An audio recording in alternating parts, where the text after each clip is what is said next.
LifePixers, hope you're having an awesome day. Are you ready to better understand yourself, your partner, and your marriage? Now, before I bring on today's awesome guest, if you are wondering whether your mindset is getting in your way or helping you be productive, head over to lifepixuniversity.com/mindset to take the free productivity assessment right now.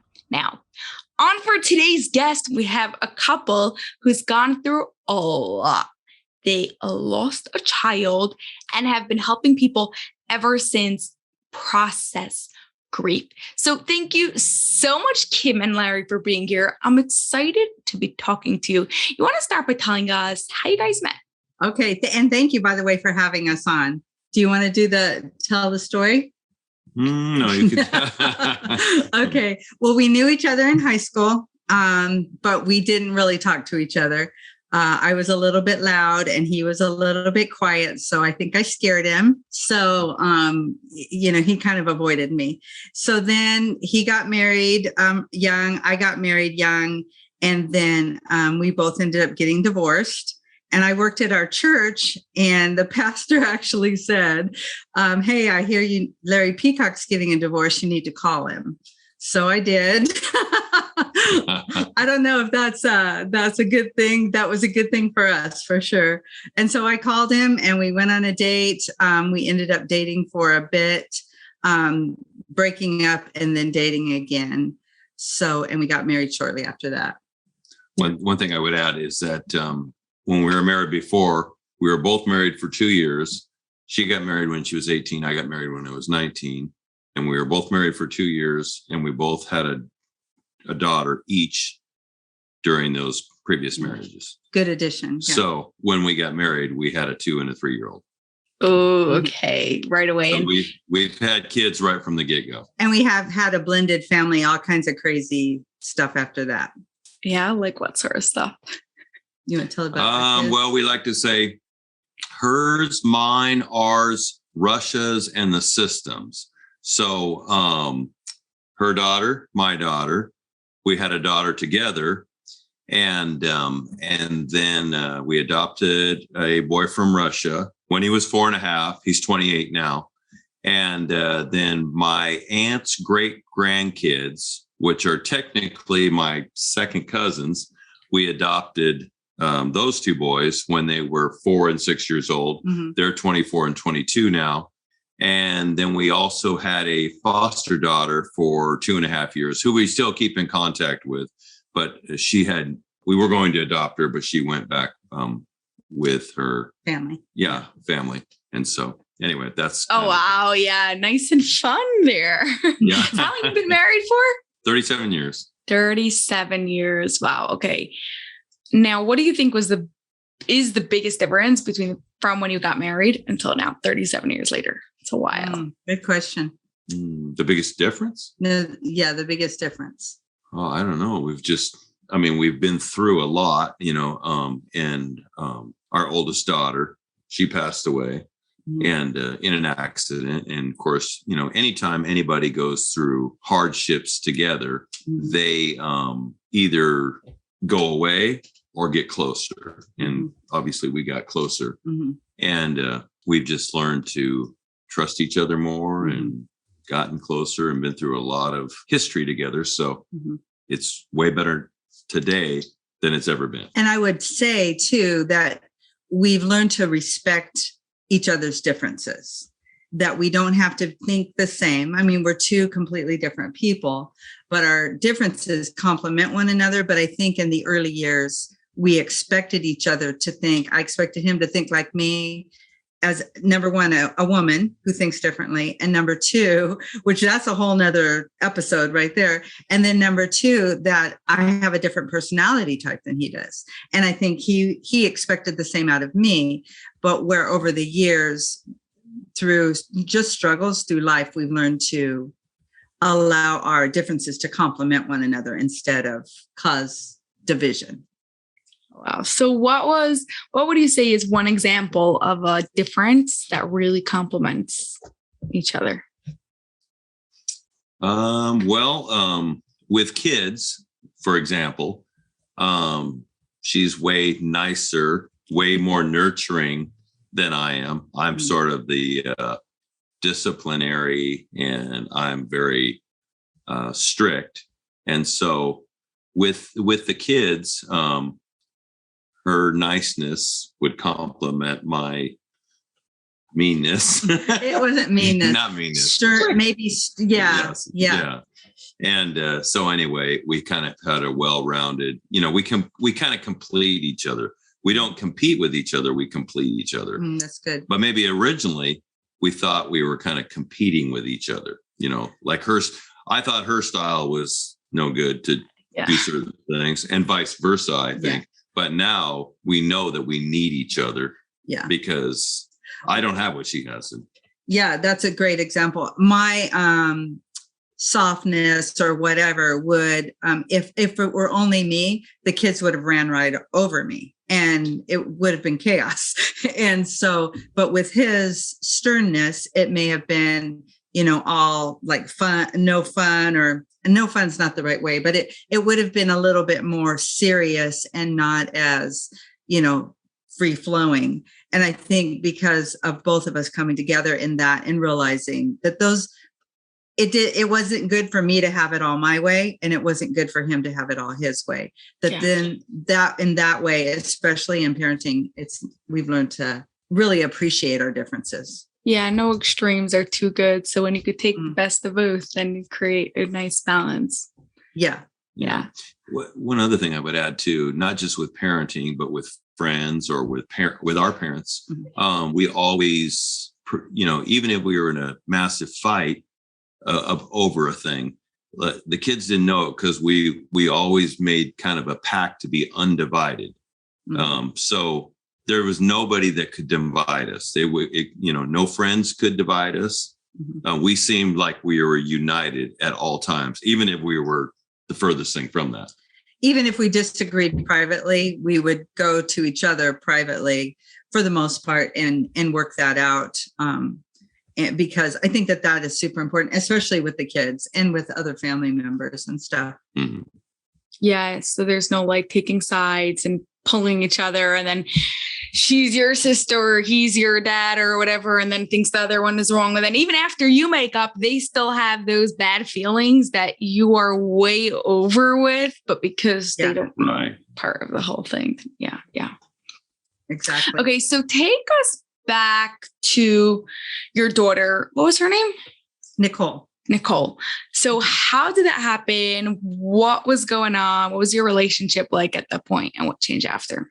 Well, it was about 22 years ago, and we went on a camping trip to Pismo Beach in California, and we had been there many times before. I had been there, all the time I was a kid, many times. And so anyway, we went up, and it was a great day. And we were all riding all over the dunes, and she was on an ATV, and she was riding on the dunes. And the way the dunes are, when you're going towards the ocean, they go straight up and they round off. And I had told her that. But when you're going away from the ocean, you have to be careful because they sort of round off and then straight drop. And so I was riding around, and her and my brother-in-law and her boyfriend were all following each other. And apparently she got turned around and she came off like a 60-foot dune all the way to the bottom, head first, right in front of me, in front of all of us. And our family was there. My parents were there, her brothers and sisters, except for her sister that's a year younger than her, were there. And I performed CPR on her to make it a shorter story, but I performed CPR on her, and then the paramedics came, and then they took her to the hospital with me riding in the ambulance. And then shortly after she got there, they said she had passed away on the beach. So, and I think, we were close then, but we were a busy, normal, blended family, just kind of doing our thing. And so what it did was it stopped everything. So you have this kind of normal, average blended family before, it had struggles, everything like everyone else. But what that accident did is it stopped everything. And it made us, and we've gone through many years of struggling and grieving and helping the kids grieve and not doing everything perfectly. But really feeling like, especially with me, it's my kind of ministry to help other people through grief now, because we learned that through that grief that we could actually grow closer together. We could still have joy in the midst of that grief, and we could have healing in the midst of that grief. So ultimately it brought us closer together. It was hard. I mean, there was struggles, and we grieved, and Larry and I grieved completely differently. And that's where one of the places where we learned to respect each other's differences. I had to learn to respect his different way of grieving than I did. We walked alongside each other, but a lot of times our grief didn't cross over, is kind of how I picture it. But that, I think, because of that brought us closer. Wow. Now, what did that grieving process look like? You had each your own individuals to grieve. You had each other to like support, and you had all your family who not only was affected by this, but actually saw it happening. You can go first. Yeah, I mean, we had to support each other, and but not expect anything from each other. Like, she might be crying at one time, I might be crying at another time, and family members or friends might expect a certain thing out of you. But we learned to grieve when we're grieving, but we would also help them along, and we all just kind of support each other. We talk to other kids. I mean, obviously at that point, we hadn't adopted the two younger boys. And so we just had the three kids, but, talking with them a lot and seeing how they're feeling. And a lot of times they didn't know how they were feeling. They couldn't really tell us. So we just kind of keep an eye on them. But I work out of town a lot. And so, Kim would, like the girls all horse showed. And so that was a big thing. And they would go to all the state shows and those kind of things. And so they were very close to each other. So, that's one reason why Kim's going to grieve a lot different than I do. Plus, I sort of, I kind of gloss over things, I'm with my exterior where you feel it a lot more. So anyway, I had to respect that and support her in that. And then vice versa. She didn't expect me to be a certain way. And also, I couldn't I was right there in the middle of the accident. She was off a ways, but I couldn't really talk to her about everything I seen and everything I did and everything, she didn't want. And so I would talk to my brother-in-law or my dad that was there also. And us guys would talk about that. And then she would talk to our daughters and different people. Yeah. And I think that's a place that he was protecting me, because he saw a lot of things close up that I did not see. And so because of that, he was protecting me in my grief. And I do believe that we need to embrace grief. We need to embrace every part of grief that comes along.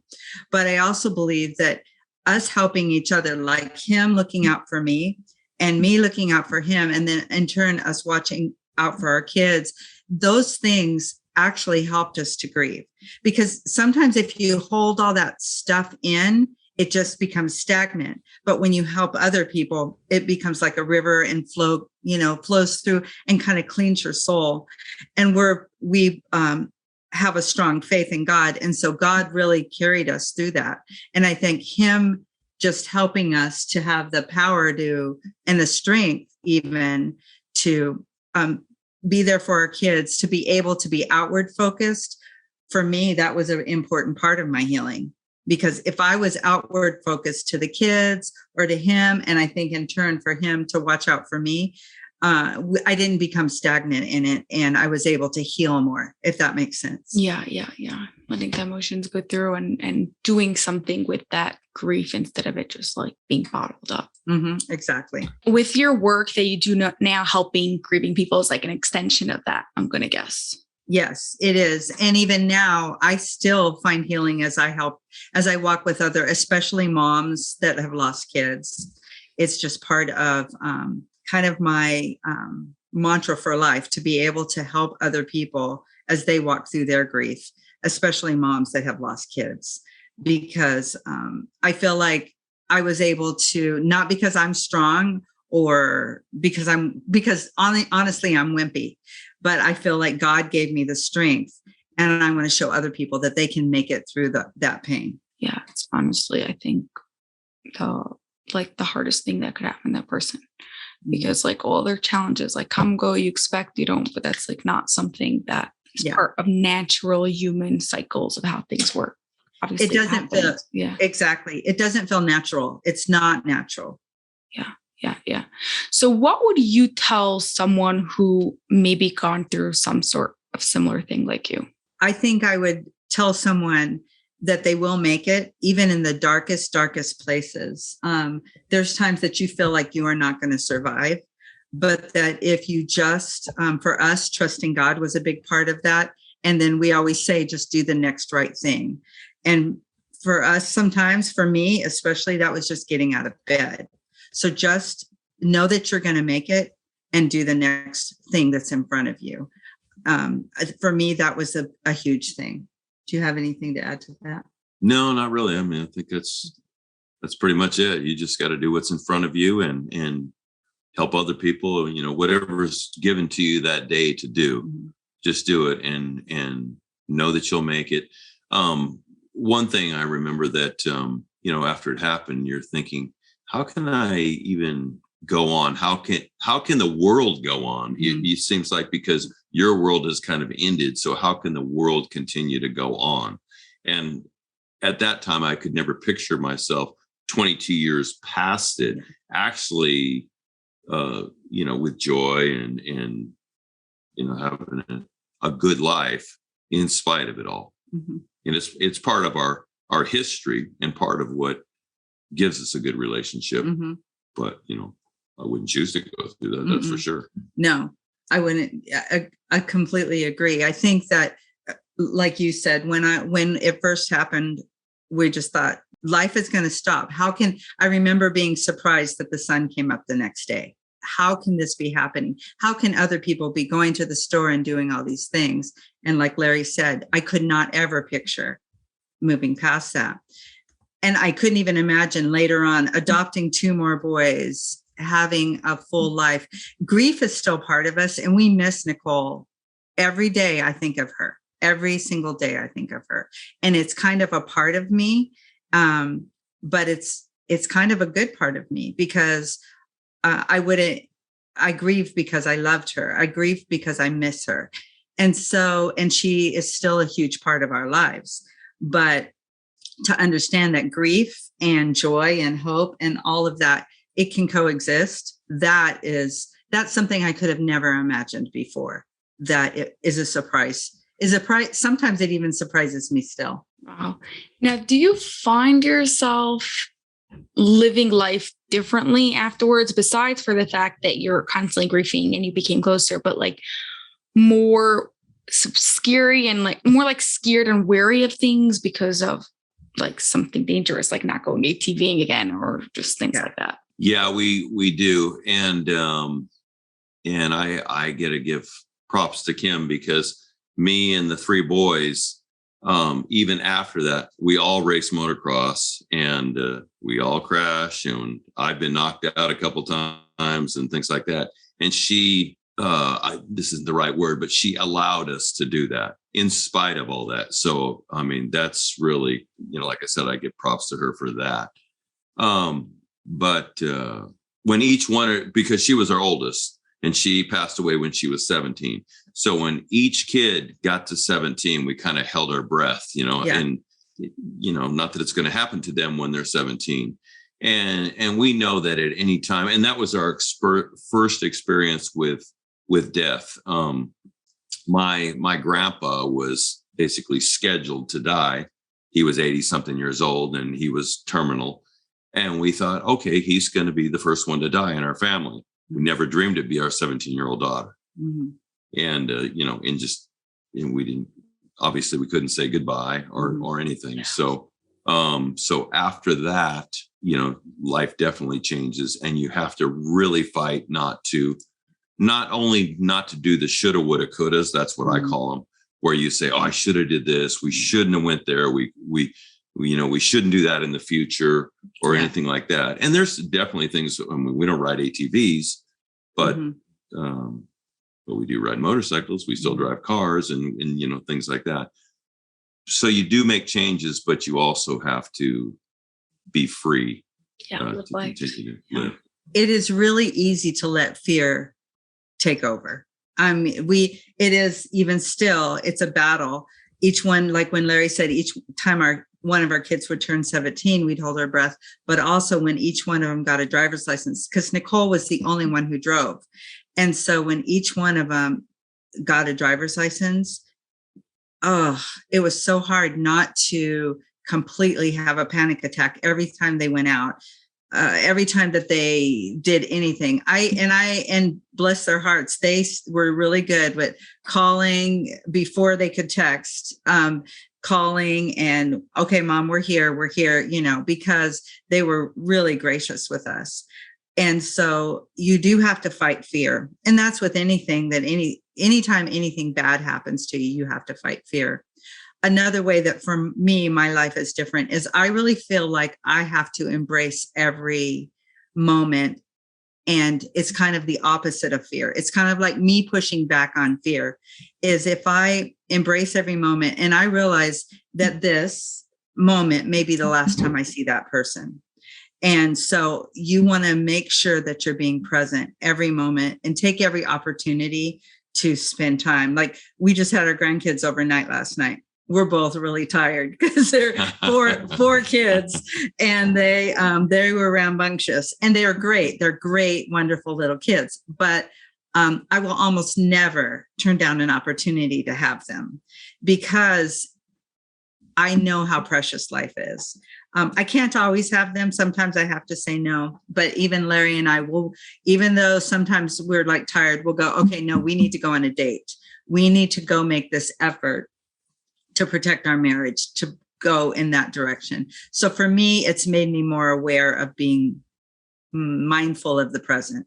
Wow. It's like, it's so unfortunate that we have to lose something in order to really appreciate it.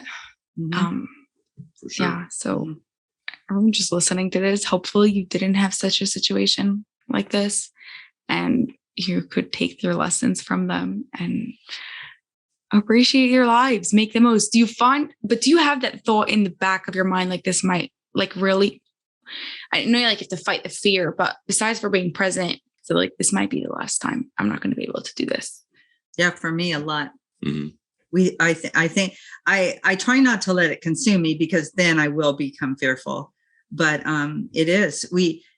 it's a good thing. It's a blessing and a curse at the same time. If you're careful about it, it can actually make my life more meaningful because I'm spending time doing what is better and not always better. Man, there's lots of times I blow it, but I do feel like that.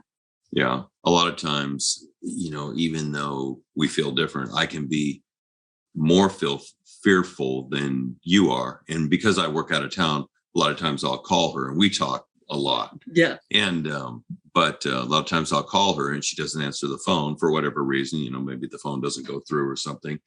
And I'm just sure something happened to her. And I just start planning. Oh, that's what happened. Mm-hmm. God pulled the rug out from underneath me again.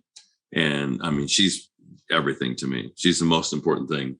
So, but that goes through my mind. Mm-hmm. And I mean, he's not out to pull the rug out from underneath us, but that definitely goes through your mind, mm-hmm. Every time something seems to go sideways, even a little bit. Mm-hmm. I think one of the things we've learned the most, not just from losing Nicole, but just raising kids, doing life. I mean, life can be hard. Life can be really good, but life can be hard. We've learned that we have to protect our minds through whatever it is that we're walking through. And protecting our minds is just kind of capturing our thoughts and going, okay, no, these aren't real. Like what he said, as far as planning out that what's he going to do without Kim? How is he going to do that? We've learned to kind of rein that in. And with the grandkids, I get really fearful because, I worry about what kind of world they're going to grow up in or something bad happening to them. And I have to really protect my mind and go, no, I'm not going to go there. Because we really don't have a lot of control on what happens to us on the outside.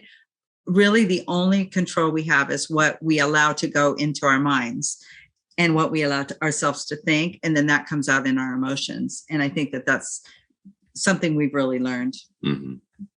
So do you write down your thoughts, or you're just really conscious of them? How now you've been doing it for quite a while, so it's probably much easier for you. But when you were starting to filter what was going through your mind and realizing hey, this is just a story and I'm just running away here versus this is actually fact, then how did you start getting better at that? Well, I think you definitely write down your thoughts. Yeah, I'm a big journaler, and I have a prayer journal, because sometimes when my thoughts are going too nuts, I can't even really pray. I can't even think about, okay, I don't even know what to say. So I have to write it.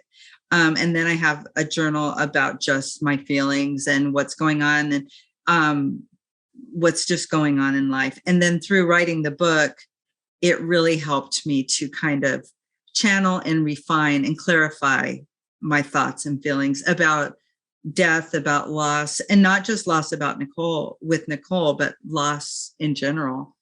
So for me, writing is a huge therapeutic help for sure. Yeah, I'm not a big journaler or a writer.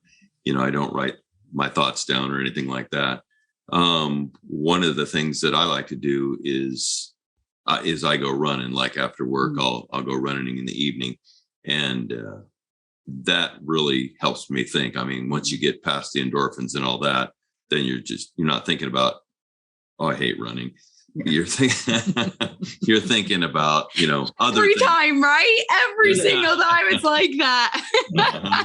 Yeah, for the first 20 minutes, why do I do this? And then after that, you're just thinking about everything, and it really clears your head and helps you think. And then the other thing is, I always need a template. That's what I call it, or a pattern. And when I pray, I basically use the Lord's Prayer as a template. I don't say just empty words like that, but I use it as a template. And so, and then I apply it to that day. I'm so ADD and I got so many things going that if I didn't do that, I would just, be thinking about some silly thing. Yeah. So anyway, that's how I do it. Mm-hmm. You're doing something that works for you. I like that. Yeah.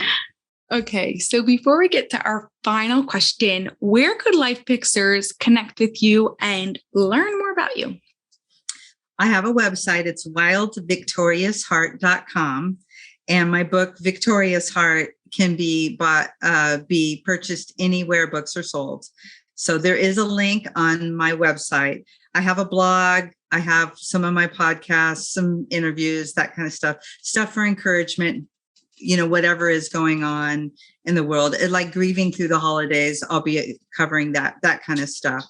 And that's the best way to get me, wildvictoriousheart.com. Awesome. So that will be in the show notes for everyone who wants to go and find that.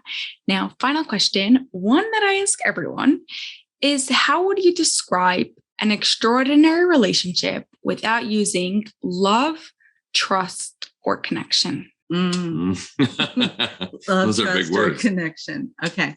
I would say, and I will probably just describe it more in words than a sentence, but respect, mutual respect would be big.